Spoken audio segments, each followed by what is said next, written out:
Hello NCAC Sports Nation, and welcome to our first video broadcast of 5 Minutes With. I'm joined today by former football and tennis coach and AD from Oberlin College, Coach Hunsinger. Coach, thanks for joining us today. You're welcome, Brett. I appreciate a little background about Coach Hunsinger. He primarily served as a football and tennis coach at Oberlin College. He also served as the AD for 4 years and then as a chairman for 6 years. Coach Hunsinger received his Bachelor's of Arts from Muskingum University, his MED from Ohio University, and has 39 hours towards his PhD at Ohio State. And I'll sit down and ask Don a few questions so that you and myself can get to know Coach Hunsinger a little bit better. So Don, where are you originally from? Boardman, Ohio, home of the Spartans. And Bernie Kosar. And Bernie Kosar, yeah, Kosar. Good. Oh yeah, I know. Yep. So Don, this is kind of the original question is, why do you have an awesome job? But I guess it would be, why did you have an awesome job? Then in the same token, you continue to work for the NCAC as we move forward. So why do you have an awesome job with the NCAC? Well, first of all, I think I have an awesome job because I'm old and I'm retired and I can do anything I want to do. But I of course, yes, I work for you and really enjoy my time both at tennis and at swimming. And I do some things for the Ohio High School Athletic Association. I help them with their sectional tournaments in both the girls' season and the boys' season, spring and fall. Okay, so here's the key question that I'm sure millions of viewers out there want to know. When did you know you wanted to become a coach? I knew I wanted to become a coach when I was a senior in college. I broke my navicular bone. Where's that? It's in your hand, and being a quarterback with a navicular bone broken, and you're going to be out 9 weeks. You probably can't do much. You can't do much. And Joe McDaniel, who was one of the assistant coaches at Muskingum at the time, said, Don, why don't you take over and coach the freshman team? I said, Coach, that sounds like a great idea. And I had an absolutely marvelous time.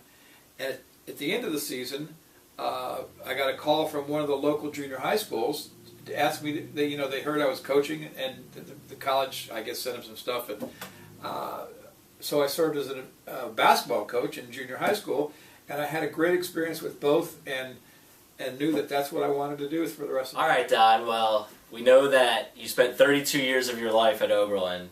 So what are your favorite things that you can take out of your experiences from Oberlin College? I think the thing about Oberlin that is my favorite thing is that at Oberlin they always try to do what's right. And I'll give you a little story to back that up.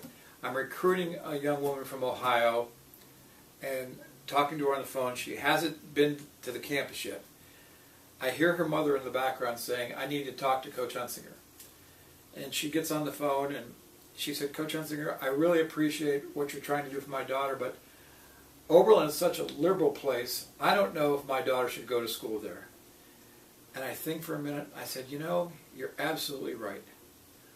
What could we have possibly been thinking when we were the first school to admit women and the first school to admit minorities? And her next comment was, can we come and visit tomorrow? And I think Oberlin has been in that vein ever since their existence. And what, it changed me as a person, for sure. And I hopefully it changed most of the students that we've had, and certainly the ones that I recruited. The other thing that I like about the place is they have a world-class conservatory of music, and it provides so many things that you just can't find unless you're in New York City. Those two things in particular. Learn that you've been with Oberlin for 32 years. That obviously means you've been involved with the NCAC from its entirety. I don't get credit, but I think that Larry Shin, who is now the president of Berea College, and I wrote a paper about humanizing football, and then Oberlin started talking about dropping out of the OAC, and Kenyon started talking about if Oberlin does, we're going to do it too, and then all this stuff started, and I was involved in some of the meetings when it actually started in the first, a long time ago. So hearing that and knowing that you were involved way back then and seeing what it's evolved to today, few new teams, few different teams when it first started, what could you say is your favorite thing about the North Coast Athletic Conference? My favorite thing about the North Coast Athletic Conference, it's a tongue twister. Yes, is how it was founded and still operates on the principle that men and women's sports are equal and treated equal. And I think that was a great thing for college sports that we did that at the time. How do you feel that your collegiate experience, mostly I would say your undergrad, because that's where you spent at Muskingum in a Division III institution, how do you think that helped prepare you to be a coach, administrator? I think it helped me to become a coach because I was blessed with having some excellent coaches to work under. As far as becoming an administrator, I don't think I paid enough attention as an undergraduate, even as a graduate student, or working a PhD to gain much. Where I really gained, I think, what to do as an administrator was from people that I worked with, seeing what they did that I thought was right, what they did that I thought wasn't as good, and how those things would fit into my personality if I ever had that position. Well, the next question up was supposed to be why did you choose to work at an NCAA Division III institution, but I'm pretty sure we've covered that. No, but if you have a few other things? Yes, I can tell you why. Okay. I was in Columbus, Ohio, and teaching in a public school. What school were you teaching at? I was at Grandview High School, and Dave Hutter called me and said, Dave Hutter had been at OU with me, and he was the defensive coordinator at Capital University. He said, Don, we have a situation where one of our coaches is ill and can't coach next season. Is there any possibility that you could come and help us with football? And I said, well, I can if I stay at Grandview, because that's one part of my job. Yeah.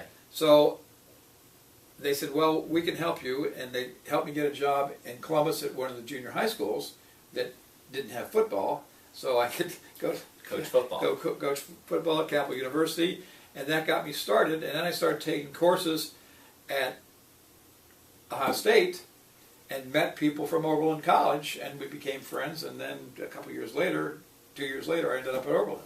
So that's, I mean, because Dave Hutter called me, you know, it opened the door. So do you think that if that phone call wouldn't have taken place, you would have ever had any interest in a Division III? Oh yeah, I definitely had interest in coaching college football, but I mean, it was really a tough thing to get into without without having something lucky. What are a few things that people may be surprised to know about Coach Hunsinger or Don Hunsinger? Well, people who played football for me were always surprised, and would clearly be surprised if they didn't know, that one of my real passions in life is Italian opera, and especially Giacomo Puccini.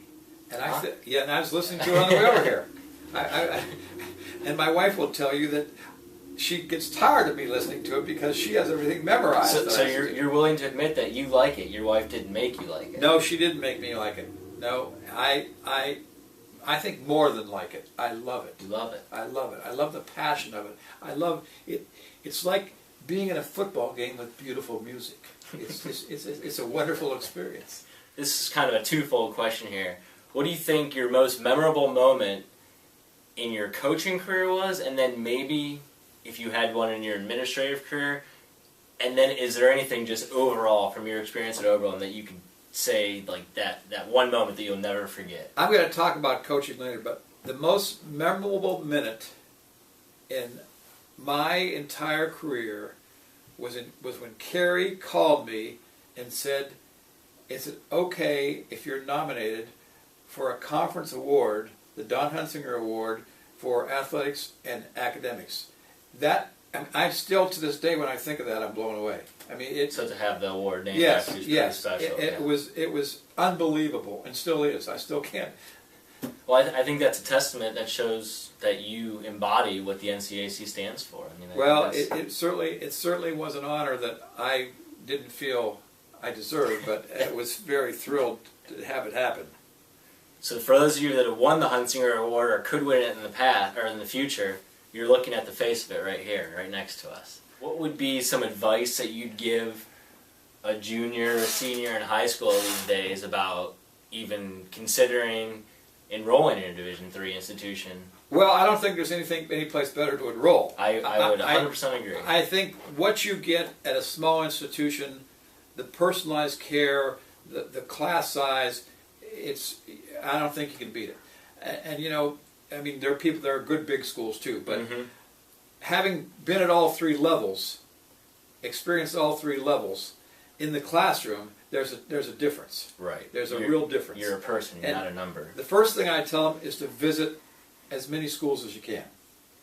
The second thing I would tell them, when you're on your visit, make sure you spend time talking to the students and find out what it's really like there, both in the classroom and on the athletic field. Mm-hmm. Go to some classes, experience what the professors are doing and how they're doing it, and see. And then finally, do you feel comfortable in this place?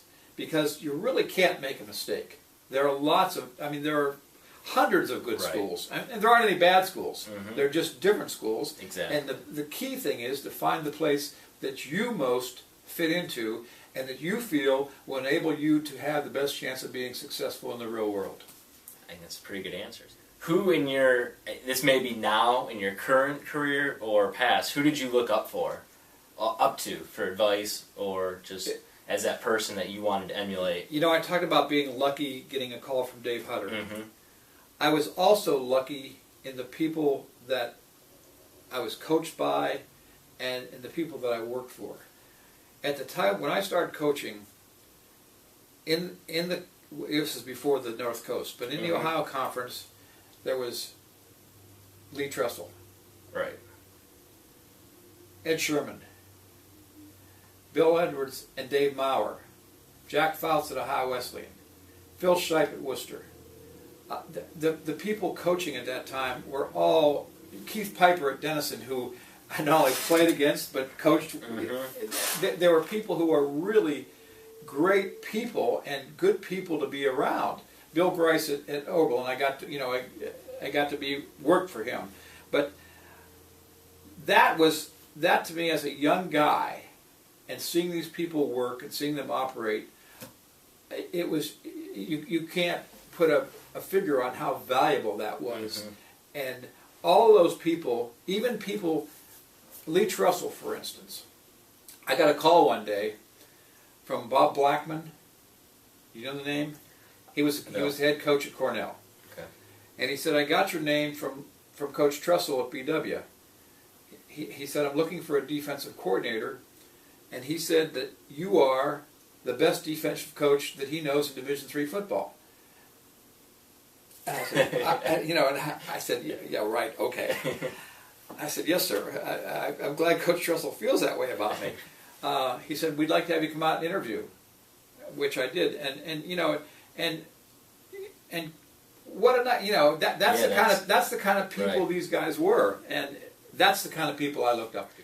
So hearing that you're a football guy, obviously, if you could excel at one other sport, or if you could have maybe played one other sport in college, what would you have chose to participate in? I did play basketball for a couple years in college also, and I played tennis one year, but if I could excel at another sport, it would be golf. Wouldn't we all? It would be golf, because I think golf is the most, other than hitting a baseball. You got that right. Other than hitting a baseball, which is, although that guy got a hit off the end of his bat last night in that World Series game, that's unbelievable. But other than hitting a baseball, I think hitting a golf ball consistently where you're supposed to hit it, how far you're supposed to hit it, is unbelievably difficult. It sure is a humbling game. Yes, it is. You go one day, you're driving the ball right down the middle, and you can't make a putt. The next day, you're making putts. I could never make a putt. Okay.